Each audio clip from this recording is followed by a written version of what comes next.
Hello friends, welcome to learning channel. आप screen पे देख सकते हैं आज का टॉपिक है understanding bank functions and bank audit. मतलब जो भी बैंकिंग सेक्टर में इंटरेस्टेड है, बैंक में जॉब करना चाहते, बैंक ऑडिट करना चाहते या वैसे भी बैंक को अंडरस्टैंड करना या कोई लोन लेना चाहते हैं, तो सबके लिए आज का वीडियो है। आज का वीडियो और इसके बाद के थोड़े वीडियो वो बैंक के ऊपर रहेंगे, क्योंकि बैंकिंग एक बड़ा टॉपिक है, एक वीडियो में कवर नहीं हो सकता। लेकिन after going through all this lectures, सब वीडियो देखने के बाद आप बैंक के बारे में बहुत कुछ अच्छा कुछ जान पाएंगे और इन सब एरिया में अच्छी तरह से काम कर पाएंगे। तो स्टार्ट करते हैं आज का वीडियो।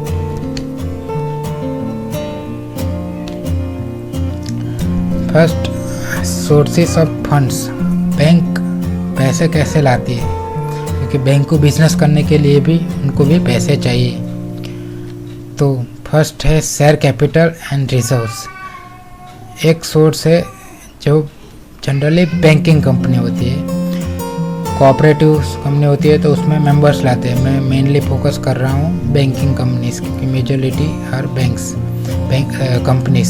सो फर्स्ट तो वो शेयर कैपिटल लाती है, प्रोमोटर्स लाते हैं और जनरल पब्लिक से लाते हैं पैसे। देन नेक्स्ट इज रिजर्व्स, मतलब जो बिजनेस बैंक अपना बिजनेस करती है, उससे जो भी प्रॉफिट कमाती है वो वापस अपने बिजनेस में ऐड कर देती है, जिसको बोलते हैं प्लो बैक ऑफ फंड्स। तो वो भी उसका एक one of the internal accrual sources of fund है। नेक्स्ट है बोरोइंग, बैंक आरबीआई से, दूसरे बैंक से और अदर परमिटेबल मीन्स से बोरोइंग कर सकता है। देन सेविंग बैंक, जो अपनी जनरल पब्लिक, हमारे और आपके जैसे लोग बैंक में पैसा जमा कराते हैं सेविंग अकाउंट में, वो भी उनका एक सोर्स ऑफ फाइनेंस है। करंट अकाउंट, जो लोग बिजनेस करते हैं, पार्टनरशिप फर्म, कंपनीज वगैरह करंट अकाउंट ओपन करवाते हैं अपना बिजनेस का, तो वो भी सोर्सेस ऑफ फंड्स है। दैन फिक्स डिपॉजिट, हम एक्स्ट्रा पैसे, सारे पैसे सेविंग में नहीं रखते, ज़्यादा पैसे कमाने के लिए थोड़ा फिक्स डिपॉजिट में डालते हैं, तो वो बैंक के लिए one of the long term source of fund है। तो वो फिक्स डिपॉजिट भी बैंक के लिए one of the sources of fund है। देन रिकरिंग डिपॉजिट, वो भी एक टाइप ऑफ डिपॉजिट ही है, जिसमें हम फिक्स इंटरवल पे डिपॉजिट बनाते हैं। एक भी बैंक को इंस्ट्रक्शन दे देते हैं कि हर 6 महीने में, हर महीने में, हर 1 साल में आप इतने रुपए की फिक्स अमाउंट की डिपॉजिट बना देना, recurring deposit. Then application of funds, तो बैंक के पास पैसा आ गया है, अब बैंक उसका करेगा क्या, उससे बिजनेस तो करना पड़ेगा, अपने पास रखे रहेगा तो नुकसान होगा, क्योंकि वो डिपॉजिटरों को इंटरेस्ट देना पड़ेगा। तो एप्लीकेशन ऑफ फंड्स में पहले तो स्टैट्यूटरी लिक्विडिटी रेशियो, मतलब बैंक के पास जो भी रुपया आया, 100 रुपया आया, तो सारा का सारा अपने धंधे में यूज़ नहीं कर सकता, उसको थोड़ी बहुत अमाउंट आरबीआई के पास रखनी पड़ती है। क्योंकि अगर बैंक सारा का सारा पैसा फाइनेंस लोन के रूप में दे देगा, तो अगर कैश की ज़रूरत पड़ेगी, कैश क्रंच होगा, जो आप देखते हो बहुत बार होता है, जब सब टूट पड़ते हैं बैंक में पैसे उठाने के लिए, तो सारे बैंक लोन फाइनेंस नहीं कर सकती, थोड़ा बहुत रुपए उनको रिजर्व बैंक के पास रखना पड़ता होता है इन फॉर्म ऑफ गोल्ड और गवर्नमेंट सिक्योरिटीज, बॉन्ड्स। तो वो है statutory liquidity ratio. Present SLR ratio है 18%, तो उनको आरबीआई के पास रखना पड़ता है, और आरबीआई 13% ऑफ इंटरेस्ट उस पर देती है, very nominal interest rate RBI उसके ऊपर देती है। Next is cash reserve ratio, तो जैसे स्टैट्यूटरी लिक्विडिटी रेशियो वैसे कैश रिजर्व रेशियो है, बट ये बैंक को गोल्ड या अदर सिक्योरिटी के रूप में नहीं, पर कैश में ही रखना पड़ता है, हार्ड कैश में। तो वो अराउंड 3% रखना पड़ता है। प्रेजेंट आप आरबीआई की साइट में देख सकते हैं, कैश रिजर्व रेशियो इज 3%, मतलब 18 statutory liquidity ratio and 3% CRR, दोनों 21% जितना बैंक का फंड आरबीआई के पास ब्लॉक हो जाता है, और बाकी का 79% आई थिंक, हाँ, बैंक लैंड कर सकती है। तो ये हो गया application of funds then fund based advance. अब आ रहा है बैंक अपना बिजनेस स्टार्ट करेगी बाकी के पैसे से, तो फंड बेस्ड एडवांस इसमें बैंक लोगों को, कस्टमर को, बोरोवर को पैसे देते हैं। तो बैंक, तो आप बोलेंगे बैंक तो पैसे ही देगी ना, पर ऐसा नहीं है। बैंक में दूसरी भी एक प्रोडक्ट है नॉन फंड बेस्ड एडवांसेस, मतलब बैंक बिना पैसे दिए भी बिजनेस कर सकती है। तो वो कैसे कर सकती है? वो कैसे कर सकते हैं, क्योंकि बैंक की क्रेडिट नॉर्मल जनरल पब्लिक से या अदर कोई कंपनी या फर्म्स से ज़्यादा है। कि हम भी जानते हैं, हम भी कभी भी अपने पैसे डिपॉजिट के तौर पे रखने होते हैं तो हम बैंक पे रख के आराम से सो जाते हैं। और जनरल पब्लिक को देना हो तो रिस्क रहता है कि भाई डिफ़ॉल्ट तो नहीं हो जाएगा ना, पैसे वापस तो नहीं मिलेंगे। इसलिए बैंक की क्रेडिट के हिसाब से उसको नॉन फंड बेस्ड, बिना पैसे दिए भी उसको बिजनेस मिलता है। तो ये हो गया fund based and non fund based advance. अभी अंडरस्टैंड करते हैं दोनों टाइप के एडवांस को। तो फंड बेस्ड एडवांस में क्या आता है? तो एक तो आता है cash credit, CC, WCDL, working capital demand loan. Cash credit कौन यूज़ करता है? तो जो भी बिजनेसमैन होते हैं वो अपना डेली रूटीन वर्किंग कैपिटल को रन करने के लिए कैश क्रेडिट का यूज़ करते हैं।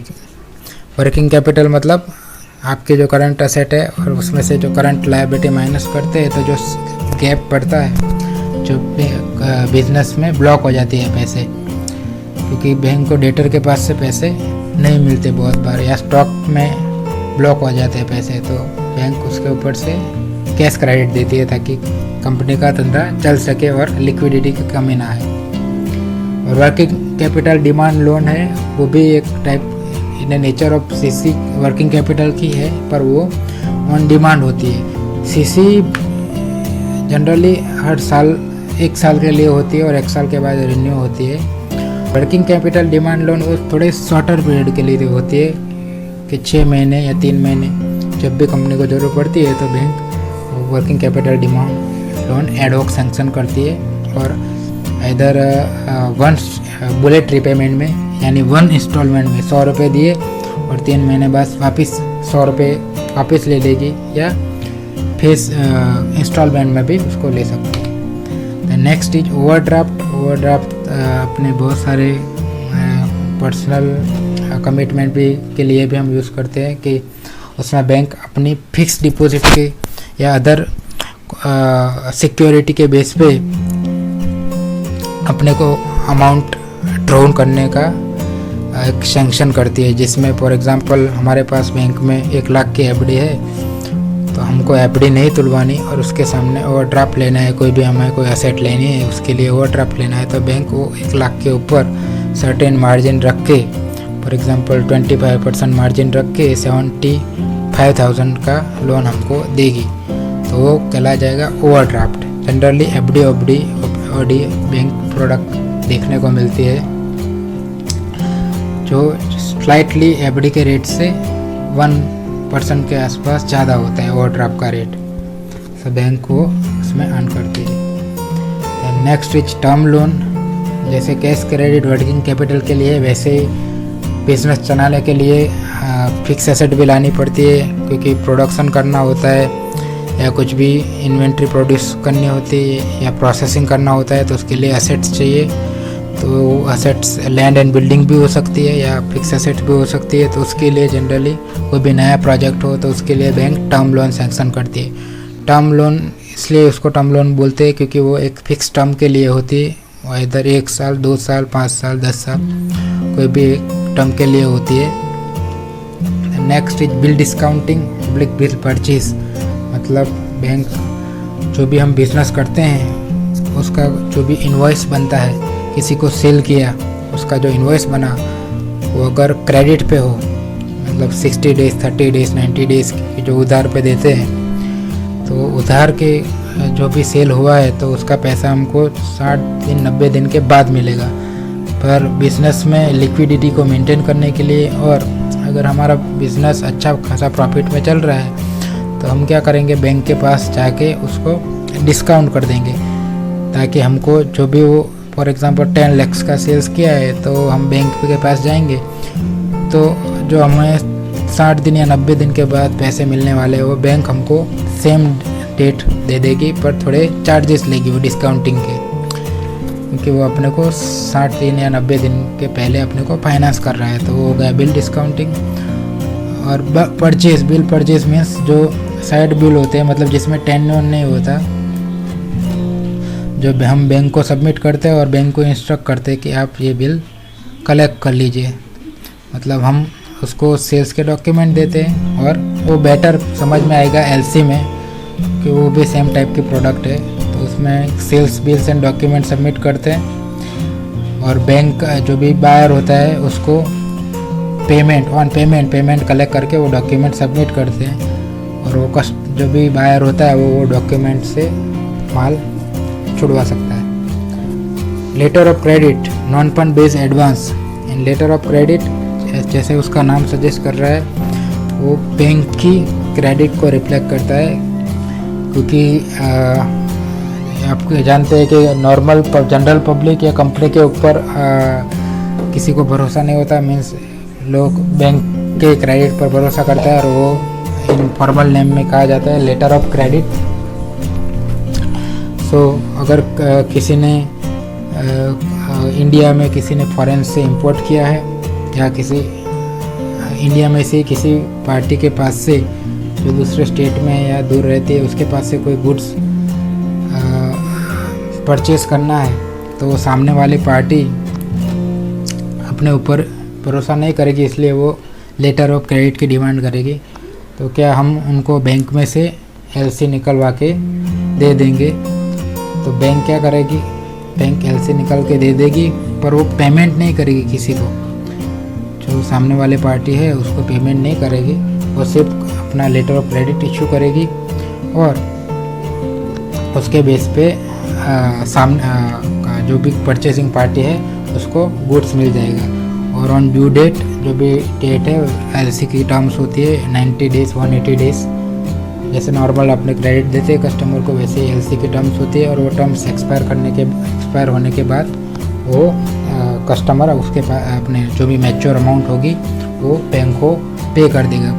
मतलब हमारे केस में फॉर एग्जांपल हमने एलसी ओपन करवाई, तो हम बैंक को जो भी एलसी की ड्यू डेट होगी उस टाइम पे पेमेंट कर देंगे, और बैंक सामने वाले पार्टी को पेमेंट कर देगा। सामने वाली पार्टी उसको डिस्काउंट भी कर सकती है, जैसे आगे हमने देखा बिल डिस्काउंटिंग फैसिलिटी, वैसे वो एलसी के बेस पे बिल डिस्काउंट भी करवा सकती है। तो वो हुआ नॉन फंड बेस्ड एडवांस, क्योंकि बैंक को उसमें पैसे नहीं देना होता। जब अगर सामने वाली पार्टी डिफ़ॉल्ट करती है तभी पैसे देने के होते हैं, अदरवाइज़ नहीं देने के होते। वैसे होती बैंक गारंटी, वो भी आपने सुना होगा कि बैंक सिर्फ गारंटी देती है, डॉक्यूमेंट एग्जीक्यूट होता है कि भाई कोई बायर है, उसने सप्लायर को पैसे अभी नहीं दिए, तो सामने वालों को जो क्रेडिट रिस्क रहता है उसके लिए वो बैंक के पास से बीजी बैंक गारंटी लेता है। Generally performance bank guarantee issue होती है, मतलब कोई भी कॉन्ट्रैक्ट के टर्म्स का ब्रीच होता है तो सामने वाली पार्टी बैंक गारंटी को इन्वोक कर सकती है, मतलब बैंक गारंटी को एनकैश कर सकती है। जैसे लेटर ऑफ क्रेडिट पे पेमेंट कैसे होता है, उसमें जैसे ड्यू डेट आती है वो उसमें पेमेंट हो जाता है। मतलब letter of credit actually payment करने के लिए ही होता है, जबकि बैंक गारंटी कब होता है, और आई कैन से जब सब कंडीशन सेल्स की कंप्लीट हो जाती है, फुलफिल हो जाती है, तब लेटर ऑफ क्रेडिट एनकैश हो जाती है। और बैंक गारंटी में क्या होता है, जो भी कंडीशन होती है वो फुलफिल नहीं होती तब बैंक गारंटी एनकैश होती है। कि किसी ने बोला है कि भाई ये प्रोडक्ट आपकी सही नहीं निकलेगी, या ये प्रोडक्ट में 1-2 साल के बाद अगर कुछ प्रॉब्लम निकलेगा तो हम आपके पास से सिक्योरिटी ले रहे हैं इन फॉर्म ऑफ बैंक गारंटी, जो हम एनकैश कर लेंगे, तो वो है bank guarantee. Next is nature of security. Bank हमको फाइनेंस तो दे रही है fund based and non fund based, पर उसके सामने सिक्योरिटी भी लेगी, वरना बैंक के पैसे तो गए। इसलिए नेचर ऑफ सिक्योरिटी में है फर्स्ट तो primary security. Primary security means security of asset for which loan is given, means जो भी हम असेट परचेस कर रहे हैं, मतलब फॉर एग्जांपल हमको कोई कंप्यूटर लेना है फॉर एग्जांपल के तौर पे, तो वो कंप्यूटर है, वो कंप्यूटर ही उसकी एक प्राइमरी सिक्योरिटी हो जाएगी, क्योंकि अगर हम कंप्यूटर के पैसे उनको इंस्टॉलमेंट में पे नहीं करेंगे तो वो बैंक वो कंप्यूटर ले लेगा।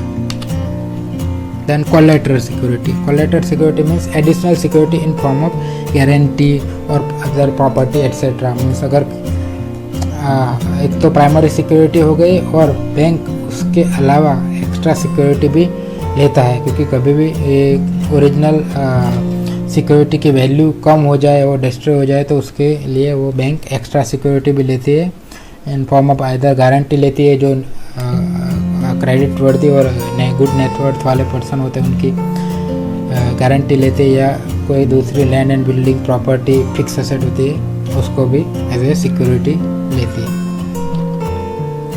देन फॉर्म ऑफ सिक्योरिटी भी अलग अलग तरह के होती है। फॉर एग्जांपल मॉर्गेज, जो इमूवेबल प्रॉपर्टी होती है उसका मॉर्गेज होता है। आप कोई भी होम लोन लेने जाओ या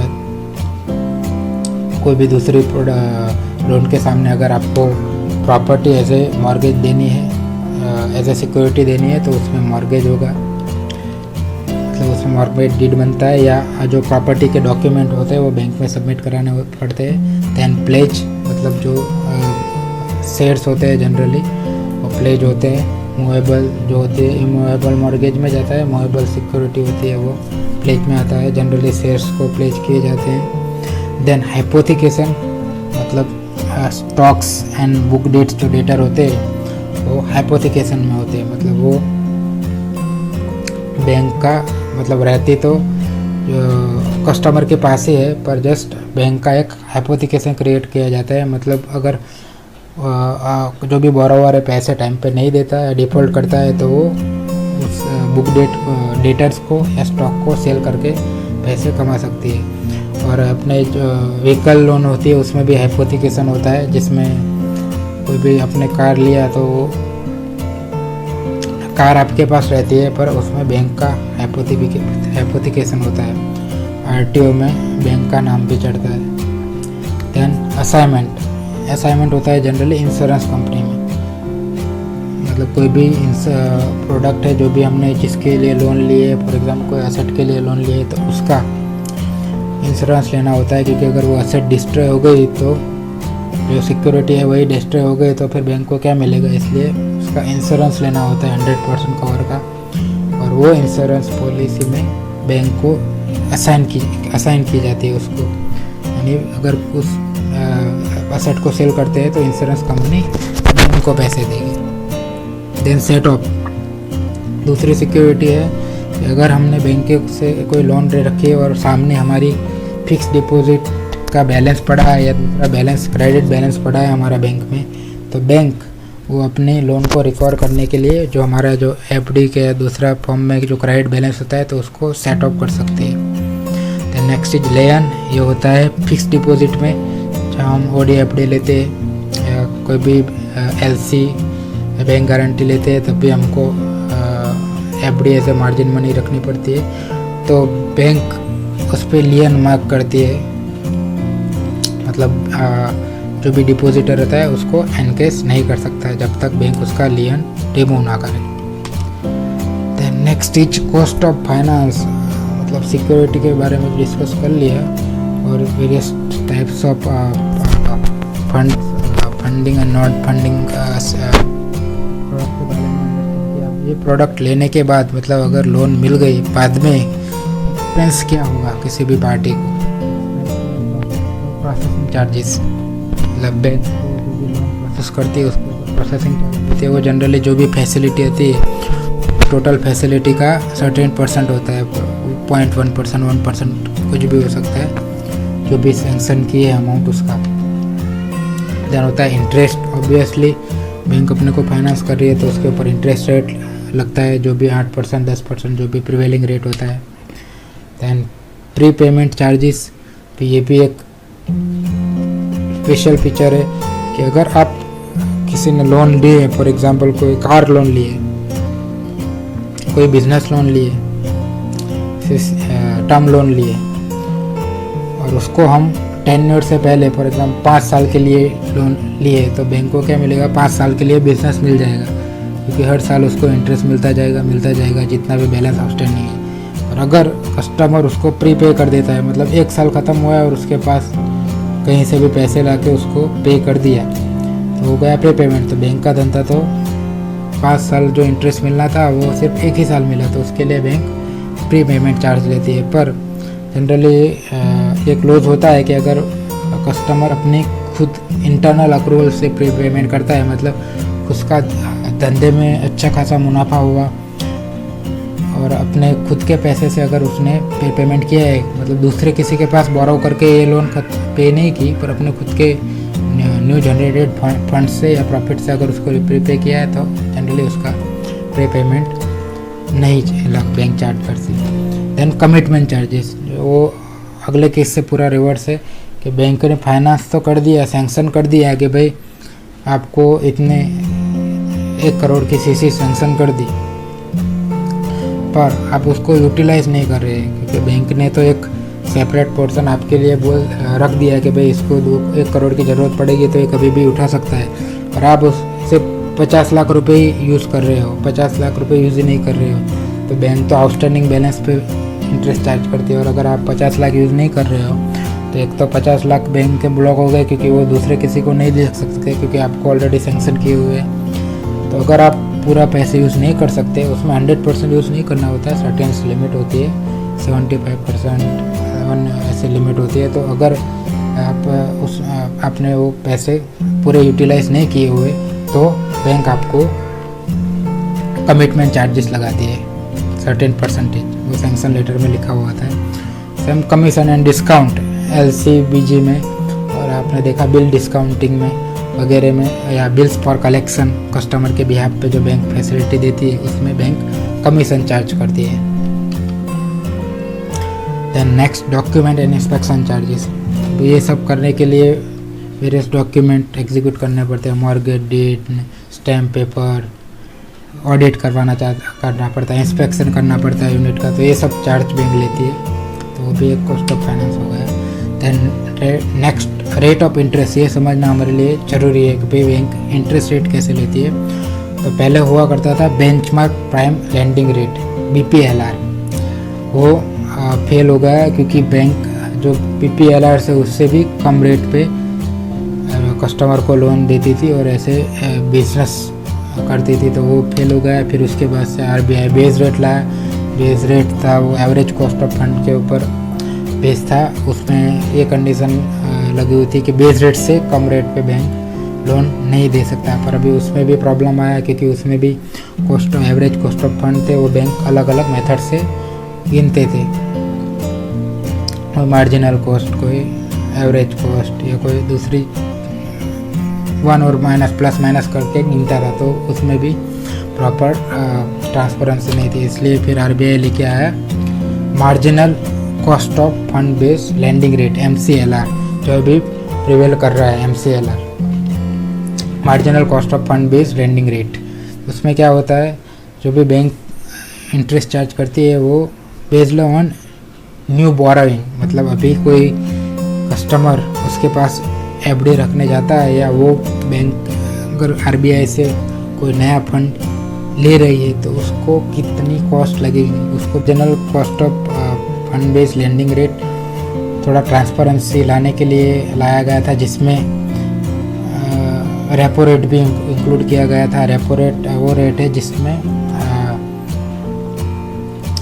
मतलब पहले दोनों टर्म समझ लेते हैं, repo rate and reverse repo rate. Repo rate मतलब RBI बैंक को फाइनेंस करती है, मतलब जो सिक्योरिटी होती है वो बैंक के पास से परचेस कर लेती है और बैंक को पैसे दे देती है,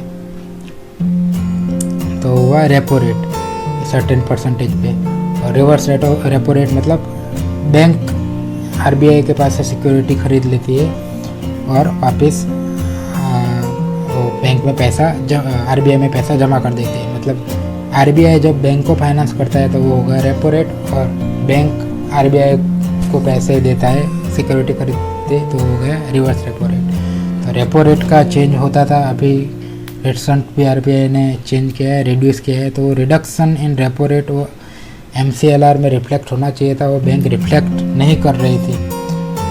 तो उसके लिए फिर ये सिस्टम भी अभी तक तो चल रही थी, पर उसको भी इम्प्रूव करने के लिए आरबीआई ने अभी डिसाइड किया है कि ये भी अभी फुल्ली ट्रांसपेरेंट नहीं है। Bank reduction in repo rate का बेनिफिट कस्टमर को ट्रांसफ़र नहीं कर रही है, इसलिए अभी MCLR से आ गया। एक्सटर्नल बेंचमार्क लेंडिंग रेट, मतलब जो रेपो रेट है उसको एक्सटर्नल बेंचमार्क माना जाएगा, या दूसरी कोई गवर्नमेंट ट्रेजरी बिल्स का रेट है, या एक प्राइवेट एंटिटी भी बनाई गई है उसके लिए, उसका नाम था external benchmark financial benchmark private limited. ऐसे कोई एक प्राइवेट लिमिटेड कंपनी बनाई गई है, वो ऐसे बेंचमार्क रेट डिक्लेयर करती है।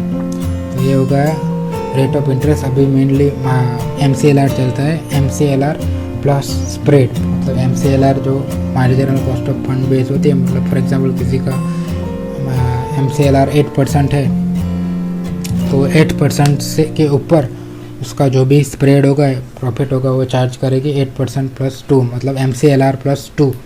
फॉर एग्जांपल कोई रेट बोलती है, मतलब 8% MCLR है, तो 8 + 2 10% पर एनम उसका रेट ऑफ इंटरेस्ट होगा।